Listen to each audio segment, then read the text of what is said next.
Break के बाद आप सभी का एक बार फिर स्वागत है। धनतेरस के इस शुभ अवसर पर हमारी खास पेशकश धनतेरस लगातार जारी है और हमारे साथ स्टूडियो में पंडित वैभवनाथ शर्मा जी भी बैठे हुए हैं, लगातार हमारा साथ दे रहे हैं। इस वक्त कुछ दर्शक हैं जो कि फोन लाइन पर जुड़े हुए हैं, आचार्य जी से सलाह मशवरा चाहते हैं। तो हमारे साथ इस वक्त राजगढ़ से मनोज जुड़े हुए हैं, अपना प्रश्न करें आप और साथ ही साथ जो भी आपको समस्या है वो पूरी विस्तार से बताएं। हेलो जी हेलो जी बताइए, आपको सुन रहा हूँ। नमस्कार आचार्य जी। जी नमस्कार, बताइए। ये सबसे पहले ये पूछना चाहता हूँ कि ये सिर्फ धातु ही खरीद सकते हैं, इलेक्ट्रॉनिक वस्तुएं भी खरीद सकते हैं? जी बिल्कुल, इलेक्ट्रॉनिक्स में भी धातु है, बिल्कुल खरीद सकते हैं। मैंने ये कहा कि आपके घर के उपयोग के लिए गृहोपयोगी वस्तुएं आप कुछ भी खरीद सकते हैं। आप लकड़ी के कोई फर्नीचर खरीदना चाहें, आप गाड़ी खरीदना चाहें, आप शेयर्स खरीदना चाहें, जो भी इन्वेस्टमेंट करना चाहें जो आपके काम का हो, आपकी ज़रूरत का हो, आप भवन भूमि इत्यादि में निवेश कर सकते हैं। देखिए, एक बात ये समझिए कि आज की जो तिथि है, आज के दिन किया गया निवेश आपके किसी भी काम को कई हजार गुना उसमें अभिवृद्धि करता है। यानी अगर आपने आज की तिथि में 1 रुपए निवेश किया तो आने वाले समय में वो चीज आपको 1000 रुपए का लाभ दे सकती है। तो आप अपनी क्षमता और अपनी आवश्यकता के अनुसार जो भी चीजें खरीदना चाहें, चाहे वो आप कीमती धातु खरीदें या आपको इलेक्ट्रॉनिक्स खरीदना चाहते हैं, आपकी जरूरत है कि आपको लगता है आपकी टीवी पुरानी हो गई है, आप फ्रिज खरीदना चाहते हैं, आप ओवन खरीदना चाहते हैं, जो कुछ भी आपकी आवश्यकता की चीज है आप जरूर खरीदें, निसंकोच खरीदें। आपके परिवार को और आपको बहुत खुशी मिलेगी, बहुत अच्छा लाभ मिलेगा और आज जो भी खरीदेंगे वो लंबे समय तक चीजें आपका साथ निभाएंगी। तो बिल्कुल त्योहार सुख समृद्धि को घर लाने का ही है और इस वक्त हम सीधा रुख करेंगे लखनऊ का, जहां से अभिषेक हमारे साथ बने हुए हैं। अभिषेक, ज्यादातर किस चीज की खरीदारी लखनऊ में लोग कर रहे हैं? आपकी बातचीत तो कुछ लोगों से हुई होगी। जी आपको बता दूं कि इस वक्त भी हम लोग भूतनाथ मार्केट में खड़े हैं और यहाँ पर पीछे एक सराफा मार्केट है, यहाँ पर हम लोग खड़े हैं। पीछे मार्केट से अब तक मैं बता भी नहीं सकता आपको कि किस तरह की भीड़ यहाँ से उमड़ी है और लोग अक्सर दुकान के बाहर ही खड़े होकर लाइन लगाकर यहाँ पर सामान खरीद रहे हैं। ये चांदी के लक्ष्मी और गणेश जी की मूर्ति है और ये सबसे ज्यादा इस बार डिमांड में है। इस दुकान की बात की जाए, यहाँ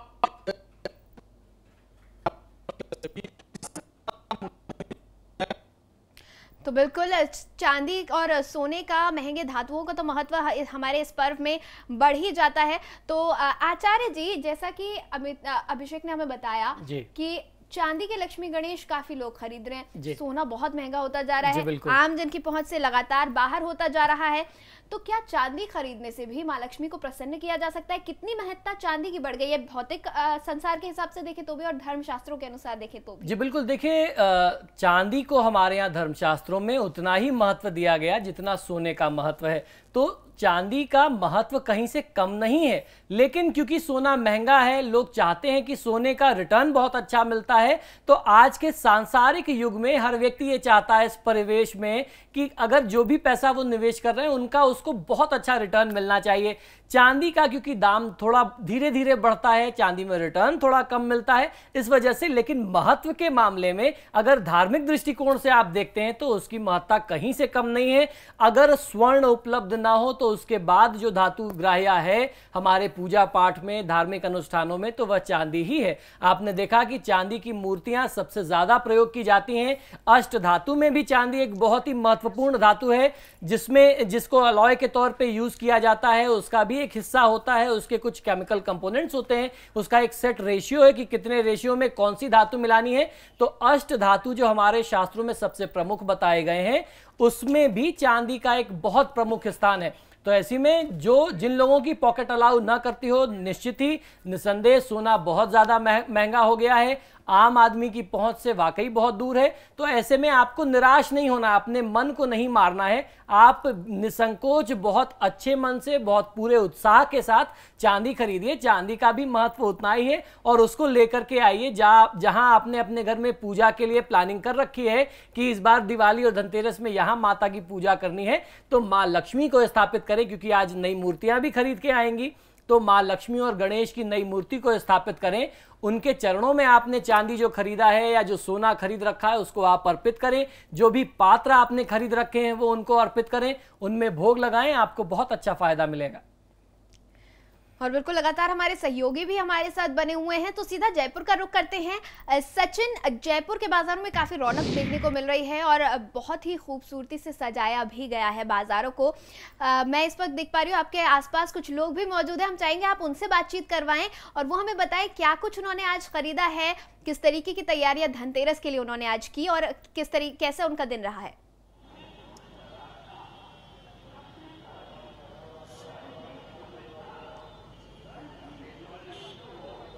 बिल्कुल बिल्कुल, देखिए हम बात करते हैं क्योंकि आज जयपुर जो है वह बर्तन और जो है सोने चांदी के लिए वैसे भी बड़ा बाजार जयपुर में है। हमारे साथ कुछ लोग हैं, हम उनसे जान लेते हैं कि आज धनतेरस के दिन उन्होंने क्या खरीदा है। सबसे पहले आपको स्वागत समाचार में। सर ये बताइए कि आपने जो है आज क्या खरीदा है, मतलब और क्या किस मान्यता के तहत आपने? हमने आज बर्तन खरीदे हैं और एक चांदी का सिक्का खरीदा है। ये दीपावली को शुभ माना जाता है, घर के लिए, घर की समृद्धि के लिए, बच्चों के लिए, और एक अच्छी चीज है जो आप अपने घर के हिसाब से खरीदें, चांदी हुआ, सोना हुआ। और ये बताइए सर, आप बताइए हमारे साथ जो है शास्त्री जी भी मौके पे, आप कुछ पूछना चाहते थे उनसे, क्या पूछना चाहते, किस तरह का सवाल है कि महालक्ष्मी को खुश करने के लिए क्या किया जाए? आप चाहें तो हमारे माध्यम से सवाल पूछ सकते हैं। हाँ, मैं पूछना चाहता हूँ कि जैसे महालक्ष्मी जी की पूजन के लिए, उनको खुश करने के लिए क्या करना चाहिए? देखिए नीचा, हमारे साथ एक दर्शक है जो पूछना चाहते हैं शास्त्री जी से कि महालक्ष्मी को, लक्ष्मी जी को पूजा करने के लिए पूजन की विधि किस तरह की हो, किस तरह से उन्हें पूजा जाए दीपावली के दिन या दीपावली से पहले। जी बिल्कुल सचिन, आपने बहुत अच्छा काम किया है, आमजन के कल्याण का प्रश्न किया है। देखिए, एक आम आदमी जो होता है, एक आम व्यक्ति जो होता है, वो पूजा पाठ के विधि विधान नहीं जानता, वह कर्मकांड नहीं जानता। तो ऐसी परिस्थिति में उनको करना ये चाहिए कि आपके घर के आसपास जो भी माँ लक्ष्मी का मंदिर हो, या अगर माँ लक्ष्मी का मंदिर नहीं है तो देवी का मंदिर तो अमूमन होगा। अगर देवी का मंदिर भी नहीं है तो भगवान शंकर का मंदिर होगा। जहां भगवान शंकर होंगे वहां माता पार्वती होंगी। माँ पार्वती का ही स्वरूप माँ लक्ष्मी है और माँ अन्नपूर्णा है। तो ऐसे में किसी भी व्यक्ति को जिसको कोई विधि, कोई प्रक्रिया नहीं मालूम है, वह माँ लक्ष्मी के मंदिर में चला जाए, एक नारियल और गुलाब के पुष्प या गुलाब के फूलों की एक माला ले ले, एक हार ले ले, और वह ले जाकर के माता लक्ष्मी के चरणों में अर्पित करे और कपूर से दीपक कर लेना, आरती कर लेना। आज से आरंभ करके 5 दिनों तक। बहुत आसान सा तरीका है सचिन, बहुत सीधा सरल सा माध्यम है। आज से आरंभ करके 5 दिनों तक ये प्रयोग व्यक्ति नियमित करता रहे, मां लक्ष्मी की कृपा बहुत आसानी से मिलती है। किसी भी व्यक्ति के जीवन में जो दुर्भाग्य का ताला है, उस ताले को खोलने के लिए ये बहुत साधारण लेकिन बहुत ज्यादा प्रभावशाली प्रयोग है। कोई भी व्यक्ति इसको कर सकता है, बल्कि आप भी अभी जब कार्यक्रम खत्म हो जाए, आपको भी सुझाव देता हूं, आप मंदिर जाएं, माता को इस प्रकार से आप आरती कर लें और उसका लाभ आप अपने जीवन में देख सकते हैं। बिल्कुल सचिन, आपके आसपास काफी सारे बच्चे भी नजर आ रहे हैं, छोटे छोटे बच्चे हैं, जरा इनसे भी बातचीत कर लेते हैं और जान लेते हैं कि इनके लिए धनतेरस का कितना महत्व है, क्या ये समझते हैं धनतेरस के पर्व के बारे में, क्या कुछ इनको जानकारी है।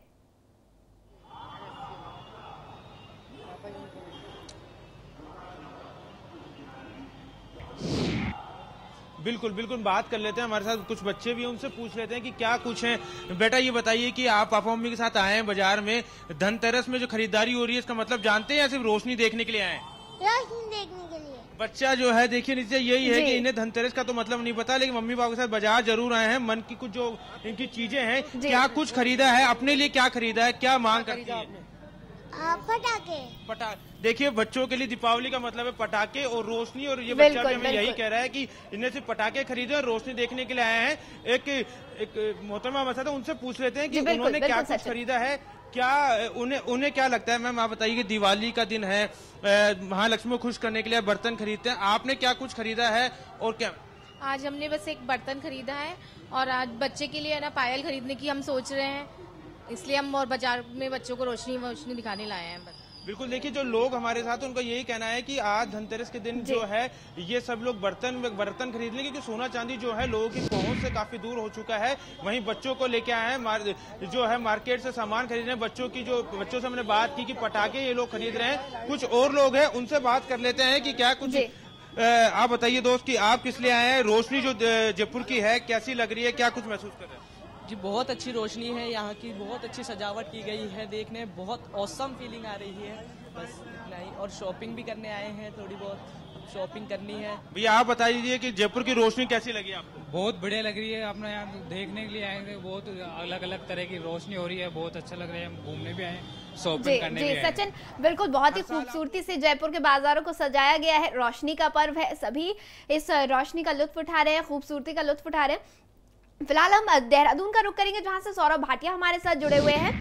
सौरभ, आपकी भी लोगों से बातचीत हुई होगी, लोगों ने क्या कुछ तैयारियां की, क्या खरीदारी आज लोगों ने की?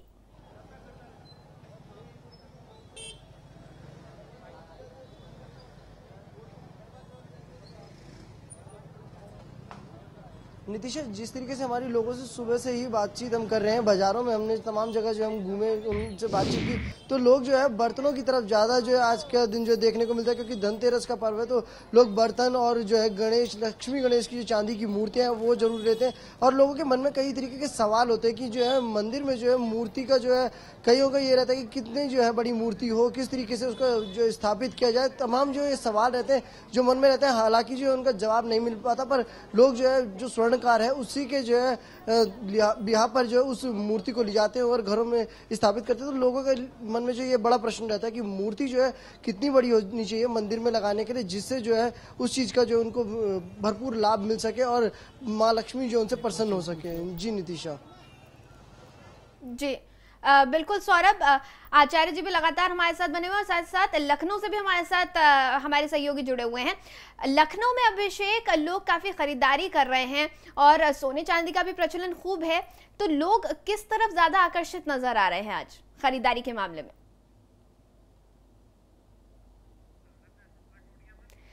तो अभिषेक से लगता है हमारा यहाँ संपर्क टूट गया है, लेकिन आचार्य जी लगातार हमारे साथ बने हुए हैं, आचार्य जी से हम बातचीत करेंगे। आचार्य जी, लोग दिन भर आज खरीदारी करते रहे हैं, लोगों ने काफी कुछ खरीदारी की और आपने शुभ मुहूर्त भी बताया था। वैसे तो त्योहार में हर मुहूर्त शुभ होता है, लेकिन कई लोग ऐसे भी होंगे जो अपने कामकाज के चलते दिन भर उनको वक्त नहीं मिल पाया। क्या रात में कोई ऐसा शुभ मुहूर्त है कि जिस दिन वो खरीदारी करें और सारे साल भर के लिए उनके घर में सुख संपन्नता का वास हो? जी निश्चित ही बहुत अच्छे मुहूर्त हैं। मुहूर्त के बारे में हम लोग चर्चा करें, लेकिन उससे पहले मैं आपके जो ये देहरादून के संवाददाता ने प्रश्न किया कि आम जनमानस वहां पे ये परेशान है, उनको ये बात का जवाब या उत्तर नहीं मिल रहा कि कितनी मात्रा प्रमाण की, कितनी बड़ी उनको धातु की मूर्तियां खरीदनी चाहिए अपने घर में रखने के लिए। निश्चित ही ये बहुत आवश्यक प्रश्न है, क्योंकि हमारे यहाँ धर्मशास्त्रों में, वास्तुशास्त्र में या ज्योतिष के शास्त्रों में मूर्तियों को घर में रखने या स्थापित करने के बारे में भी कुछ विधि विधान बताए गए हैं, कुछ नियम बताए गए हैं। यदि आप कुछ नियम के ऊपर जाकर के आप मूर्तियां खरीद लेते हैं, यानी जो नियम बताए गए हैं उससे ज्यादा प्रमाण की, उससे ज्यादा बड़ी ऊंचाई की मूर्ति खरीद लेते हैं, तो ऐसी मूर्तियों की प्राण प्रतिष्ठा की जानी चाहिए। प्राण प्रतिष्ठा की हुई मूर्तियों की सेवा करने का जो विधि विधान है वो बहुत ज्यादा कठिन है। तो ऐसे में आपके संवाददाता के प्रश्न का जवाब ये है कि हमारे यहाँ जो घर में स्थापित करने की जो मूर्तियां होती हैं, जिनकी प्राण प्रतिष्ठा नहीं करते, वो 9 अंगुल के बराबर होनी चाहिए। 9 अंगुल से ज्यादा बड़ी जो मूर्ति होगी उसकी प्राण प्रतिष्ठा की जानी चाहिए और फिर उसका उसी तरीके से पालन किया जाएगा। उस मूर्ति का वही नियम होगा जिस तरीके से एक मंदिर में किसी भगवान की सेवा की जाती है। अब आम व्यक्ति ये कैसे देखे कि 9 अंगुल प्रमाण से ज्यादा की कोई मूर्ति है? तो हमारे यहाँ जो एक आम जनमानस या एक आम जो प्रचलन है मूर्ति को नापने का, 9 अंगुल का प्रमाण वास्तुशास्त्र में कहते हैं। तो आप 4 अंगुल ऐसे रख सकते हैं, 4 अंगुल ऐसे रख सकते हैं और एक इसके ऊपर रखें। यदि इस साइज से बड़ी मूर्ति होती है तो वो आप अपने घर में रखने के लिए अलाउड नहीं है, यानी उसकी आज्ञा हमारा शास्त्र नहीं देता। अगर 9 अंगुल के प्रमाण से छोटी मूर्ति है, आप उसको अपने घर में रख करके उसकी पूजा कर सकते हैं। अब रही बात, नितिशा ने जो प्रश्न पूछा कि आज की तिथि में किस समय में पूजा किया जाए। देखिए, पूजा करना, किस विशेष मुहूर्त में खरीदारी करना, ये बहुत ज्यादा आवश्यक होता है, क्योंकि हमारे यहाँ हमारे संस्कारों में मुहूर्त का बहुत बड़ा विधान है। पूरे दिन में अलग अलग बहुत सारे मुहूर्त थे, लेकिन 4:35 से 6:15 का एक काल ऐसा था जो बहुत ज्यादा अशुभ था। इस समय में कोई खरीदारी नहीं करनी चाहिए। इस समय में कोई भी पूजा पाठ नहीं किया जाना चाहिए था, वह काल अब निकल चुका है। उसके बाद का ये जो समय है, जिस समय में हम लोग ये चर्चा कर रहे हैं, ये बहुत ही अच्छा, बहुत ही शुभ काल है। इस समय में जो आप खरीदारी करेंगे वो आपके लिए बहुत अच्छी होगी, और इस समय में जो आप पूजा पाठ करेंगे, माँ लक्ष्मी की साधना करेंगे, वो बहुत विशेष होगी। रात में 10:11 से 1:15 बजे तक का जो समय है, जो काल है, वह महालक्ष्मी की साधना के लिए आज की तिथि में बहुत ही विशेष मुहूर्त है। एक बार फिर से समझ लीजिए, 10:15 बजे से रात में 1:11 तक का जो समय है वो बहुत ही विशुद्ध समय है, जिस समय में आप महालक्ष्मी की साधना कर सकते हैं। जो भी आपको सामान्य सी पूजा करनी है, जिस भी माध्यम से करनी है, आप इस समय में करेंगे तो आपकी जो भी खरीदारी है, जो भी आपने छोटा या बड़ा निवेश किया है, उसका लाभ आपको बहुत अच्छा मिलेगा। बिल्कुल आचार्य जी, एक प्रश्न और है जो मेरे मन में आ रहा है। हमने अब तक चर्चा की कि लोग अपने घरों में किस तरीके से शुभता बढ़ाने की कोशिश करें, क्या कुछ खरीदारी महिलाएं कर रही हैं, पुरुष अपने घरों के लिए खरीद रहे हैं, इलेक्ट्रॉनिक अप्लायंसेस की हमने बात करी, बर्तनों की, सोने चांदी की, हर चीज की बात हो गई। लेकिन जो व्यापारी बंधु हैं वो किस तरीके से धनतेरस का लाभ उठाएं, कैसे अपने व्यापार के लिए और शुभता और संपन्नता लाएं? जी बिल्कुल, देखिए, व्यापारी बंधु के लिए भी ये समय बहुत विशेष होता है, जब वो अपने व्यापार में अभिवृद्धि कर सकते हैं। इस समय में आपको अपने व्यापार के लिए भी कुछ उपाय करने चाहिए। बही खाते का पूजन, यदि आप अपने कार्य का आरंभ इन दिनों में भगवान श्री गणेश और माँ लक्ष्मी की पूजा से करते हैं, जिसमें आप अपने हिसाब किताब लिखते हैं, जिसे बही खाता कहते हैं आम बोलचाल की भाषा में। अगर आपकी वो अकाउंट बुक, आज आप उसकी पूजा करते हैं और आज से लेकर के भाई दूज तक हर दिन आप उसको प्रणाम करते हैं, उसको धूपबत्ती दिखाते हैं, उस पर 2 पुष्प चढ़ाते हैं, इस प्रकार से आप अपने कार्य का शुभारंभ करते हैं या श्री गणेश करते हैं, तो यूं समझ लीजिए कि आपको सद्विवेक भी प्राप्त होगा। और सद्विवेक प्राप्त होना किसी व्यापारी के लिए बहुत आवश्यक है। जब आप विवेकपूर्ण निर्णय लेंगे, यानी सोच समझ करके निर्णय लेंगे और उसके साथ, उस विवेकपूर्ण निर्णय के साथ इन्वेस्टमेंट करेंगे, कोई अच्छा निवेश करेंगे, तो निश्चित ही मां लक्ष्मी की कृपा आपके ऊपर बनेगी। तो आज की तिथि से आरंभ करके आपको भी अपने खातों का पूजन करना चाहिए, अपने धन रखने के स्थान का, गल्ले का पूजन करना चाहिए। मैंने समय बताया, रात में 10:15 बजे से लेकर के 1:11 तक का समय है। तो जिस समय आप अपनी बिक्री बंद कर लें, दुकान बढ़ाने लगे, तो उस समय में आपको लक्ष्मी पूजन कर लेना चाहिए। अपने गल्ले को 2 धूपबत्तियां कम से कम आप अवश्य दिखाएं, बहुत अच्छा लाभ मिलेगा। बिल्कुल आचार्य जी, इस वक्त कुछ दर्शक भी हैं जो हमारे साथ फोन लाइन पर जुड़े हुए हैं, उनसे भी हम बातचीत कर लेते हैं। हमारे साथ दीनू इस वक्त बागपत से जुड़े हुए हैं। दीनू जी, आप अपना प्रश्न करें। हेलो जी, बताइए। जी सर, आज हम मार्केट में गए, काफी खरीदारी की, बर्तन खरीदे, चांदी के सिक्के भी खरीदे सर। जी, आपको हार्दिक शुभकामना, बधाई हो। जी सर, ये जानना चाहते हैं कौन सा शुभ है जो खरीदना चाहिए था। जी बिल्कुल, देखिए, आपने जो खरीदा वो आपके लिए शुभ है। अब उसमें कोई शंका लाने की आवश्यकता नहीं है। आपने अपनी खरीदारी तो पूरी कर ली, अब आपको आवश्यकता है पूजा करने की। जो आपने खरीदा है, मान लीजिए उसमें कहीं दोष भी है, तो उस दोष को दूर करने की आवश्यकता है। आप अभी भी पूजा कर सकते हैं। 9:15 बजे तक का समय बहुत अच्छा है, या फिर 10 बजे से लेकर के 1 बजे के बीच में आप चाहें तो पूजा कर लें, वो समय भी आपके लिए बहुत शुभ रहेगा।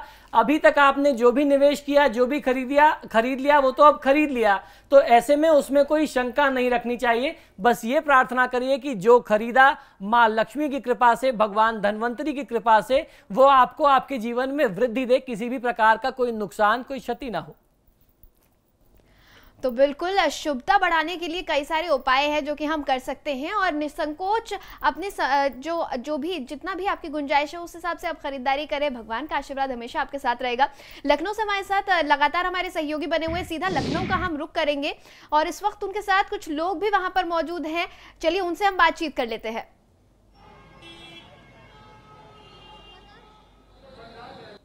जी, हमारे साथ यहाँ कुछ लोग मौजूद हैं जो लगातार यहाँ सोने चांदी की दुकानों में भीड़ उमड़ी हुई है। मैम, क्या खरीदने आई थी आप, और आचार्य जी से क्या सवाल है आपका?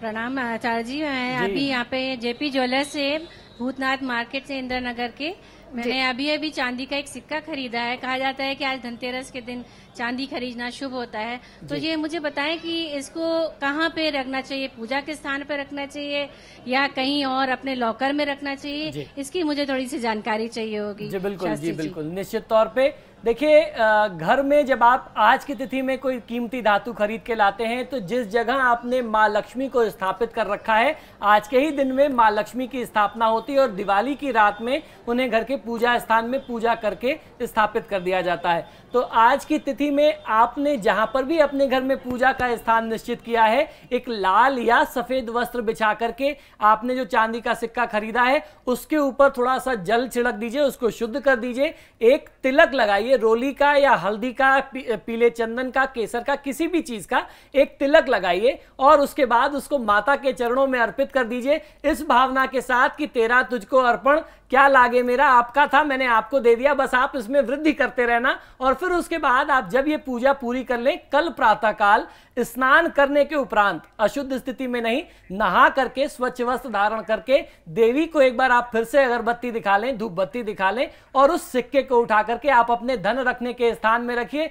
आपको कभी जीवन में कोई शिकायत नहीं आएगी। मां लक्ष्मी की कृपा आपके परिवार पर निरंतर बरसती रहेगी। बिल्कुल। अभिषेक, मुझे आपके आसपास कई सारी महिलाएं भी नजर आ रही हैं और महिलाओं को आभूषणों से, सोने से बहुत ज्यादा प्रेम होता है, लेकिन इस बार महंगाई कुछ बढ़ गई है, तो हम चाहेंगे कि आप इन महिलाओं से पूछिए कि इस बार उन्होंने क्या खरीदारी की है और क्या महंगाई के बावजूद भी उनका जो प्रेम है आभूषणों के प्रति, क्या वो उतना ही बना हुआ है।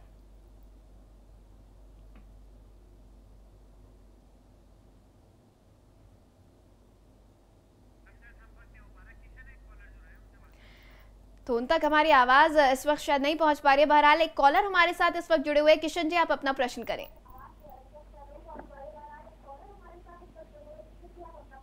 हाँ जी, मैं किशन सोनी मौजगिरिया, रावला मंडी, जिला गंगानगर जी, बताइए। बोल रहा हूँ। हाँ जी गुरु जी, मैं तो आपसे अर्ज कर रहा हूँ कि क्या है कि ये जो पटाखे वगैरह बजाए जाते हैं तो क्या ये हमारे लिए शुभ है? हम मतलब प्रदूषण भी फैलाते हैं और कई प्रजाति है वो खत्म हो जाती है। जी बिल्कुल, आपने बहुत अच्छी बात कही। प्रकृति के साथ जी बिल्कुल, जी बिल्कुल। हम लोगों ने निरंतर इस पर्व के दौरान चर्चा की है। देखिए, ये जो 5 दिन का पर्व है, इसमें दिवाली के बाद जो दूसरा दिन आता है, जो प्रतिपदा की तिथि होती है, जिसे हम गोवर्धन पूजा के नाम से जानते हैं, गोवर्धन का जो पर्व है वो ये संदेश देता है कि हमें प्रकृति का संरक्षण करना चाहिए। इसीलिए गोवर्धन नामक पर्वत की पूजा भगवान श्री कृष्ण ने आरंभ करवाई थी। और ये बहुत दुख की बात है, पटाखों का प्रयोग आज के समय में जिस तरीके से, जिस मात्रा में होता है, उस तरीके से नहीं किया जाना चाहिए। आपने बहुत अच्छी बात कही। ये पर्व है दीपों का, ये त्योहार है दीप जलाने का। हृदय में दीप जलाना चाहिए, आप अपने हृदय में दीप जलाएं और समाज में जो अंधकार व्याप्त है उसे दूर करने का प्रयास करना चाहिए। अगर हर व्यक्ति इस तरीके से प्रयास करेगा तो हर दिन दिवाली मनने लगेगी हमारे देश में। तो आज के समय में हम लोगों को ये संकल्प लेना चाहिए। मैंने तो पिछले काफी समय से संकल्प ले रखा है, मैं 1 पैसे का पटाखा नहीं खरीदता, मैं उस मामले में कहीं कंट्रीब्यूट नहीं करता। मेरे दादाजी कहा करते थे कि अगर आप इसी पैसे से किसी गरीब बच्चे को कुछ अन्न और वस्त्र खरीद के दे दोगे तो वो कहीं ज्यादा लाभकारी होगा कि आप इतने हजारों का पटाखा जला देते हो। तो ये ज्यादा अच्छा है कि हम सभी उस पैसे को मिला लें, कंट्रीब्यूट कर लें और गरीबों को, असहायों को, देखिए भी हमारे देश में कितनी प्राकृतिक विपदाएं आई। हमारा देश का एक हिस्सा उत्तराखंड लगभग पूरी तरीके से तबाह होने की स्थिति में था। वही स्थिति हमारे देश में उड़ीसा में इस समय आई हुई है। तो ऐसे में हम सब भाई बंधु यदि एकजुट हो जाएं और जितना हमने सोच रखा है, और पटाखा आज की डेट में लोगों के लिए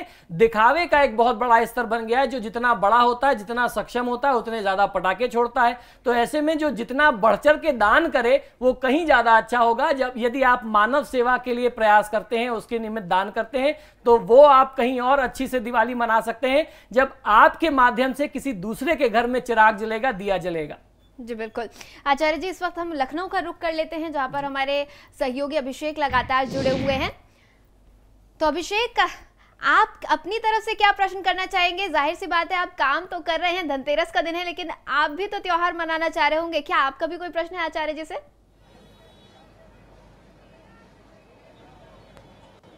जी हाँ नितिशा, यहाँ पर मैं चाहूंगा कि मेरे प्रश्न से पहले यहाँ पर बहुत कौतूहल है, काफी वक्त से लोग यहाँ सवाल पूछना चाहते हैं। यहाँ एक महिला हमारे साथ मौजूद है, उनसे पहले पूछेंगे। आप कुछ सवाल कर रही थी थोड़ी देर पहले, आचार्य जी से क्या सवाल करना चाहती हैं जेवर को लेकर? जेवर को लेकर ये सिक्का जो चांदी का सिक्का आज खरीदे हैं हम लोग, उसको कहाँ रखे, लॉकर में रखे कि पूजा? जेवर को लेकर के क्या पूछना चाह रही, कौन सा जेवर पूछ रही थी आप? हाँ, हम कौन सा जेवर खरीदे, कहाँ? जी बिल्कुल, देखिए ये तो आपकी पॉकेट के ऊपर है, आपकी जैसी क्षमता हो आप खरीद सकते हैं। जहां तक रही बात सिक्के को कहाँ रखें, तो मैंने अभी बताया कि आप उनको माँ लक्ष्मी के चरणों में रखें। और ये बात भी बता देना चाहता हूं कि सिर्फ ये इसी तक सीमित नहीं है ये पर्व कि आपने जो नया खरीदा है उसकी क्या पूजा करनी है और उसको कैसे रखना है। आज की तिथि में और खास तौर पर दिवाली की तिथि में, इन 2 दिनों में आपके पास अपने पुराने समय से जो पैतृक आभूषण चले आ रहे हैं या आपने जो अभी तक खरीदे हैं, उनको भी माता लक्ष्मी के समक्ष रखने का विधान है। उनको भी आप मां लक्ष्मी के समक्ष रखिए, उनकी भी पूजा करिए, क्योंकि उसकी भूमिका, उसका महत्व कहीं कम नहीं हुआ है। उसमें दिनों दिन वृद्धि होती रहे, उसके तौर पर आप इस सोने के सिक्के को उसमें मिला करके फिर दोबारा आप अपने धन रखने के स्थान में रखिए। मां लक्ष्मी की कृपा यूं ही बनी रहेगी। जी बिल्कुल अभिषेक आप हमारे साथ जुड़े रहे, बहुत बहुत धन्यवाद आपका हमारे साथ जुड़ने के लिए। इसके साथ ही साथ जयपुर से हमारे साथ सचिन जुड़े हुए थे और देहरादून से सौरभ हमारे साथ जुड़े हुए थे। बहुत बहुत शुक्रिया आप सभी का। और आचार्य जी लगातार हमारे साथ जुड़े हुए हैं। आचार्य जी, कोई खास बात जो आप आज के दिन दर्शकों के लिए कहना चाहिए, बहुत संक्षेप में, क्योंकि समय हमारे पास जी बिल्कुल, देखिए आज की तिथि के लिए एक बहुत ही विशेष प्रयोग है। आपको करना ये चाहिए कि आप एक नया ताला खरीदिए और वो ताला ऐसा हो जिसमें आप खरीदते समय उसको टेस्ट भी ना करें, चाबी भी ना लगाएं। उस ताले को खरीद करके उसको गुलाब या कमल की माला में लपेट करके मां लक्ष्मी के चरणों में ले जाकर के लक्ष्मी मंदिर में रखाइए, या किसी भी देवी के मंदिर में देवी के स्वरूप में मां लक्ष्मी का ध्यान करके रख दें। जिस क्षण उस मंदिर का पुजारी, मंदिर का महंत या मंदिर का सेवक, कोई सेवादार उस ताले को पाएगा और उस ताले में चाबी लगाएगा, तो समझ लीजिए कि आपके जीवन में जो दुर्भाग्य का ताला था वो उसी क्षण वहां मां लक्ष्मी की कृपा से खुल जाएगा और अभी तक जिस सफलता के लिए आप तरस रहे थे, जिसके लिए भटक रहे थे, वह सफलता आपको प्राप्त होगी। बिल्कुल आचार्य जी, बहुत ही सरल और बहुत ही अच्छा आपने उपयोग आज ये बताया है, उपाय बताया है जिससे लोग अपने घर में सुख समृद्धि ला सकते हैं। इतना सरल उपाय, इतना अच्छा उपाय आपने हमें बताया और इतना वक्त हमें दिया, हमारे स्टूडियो में आप आए, इसके लिए बहुत बहुत धन्यवाद आपका। धन्यवाद। और इसके साथ ही मुझे भी दें इजाजत। हमारी इस खास पेशकश में फिलहाल इतना ही।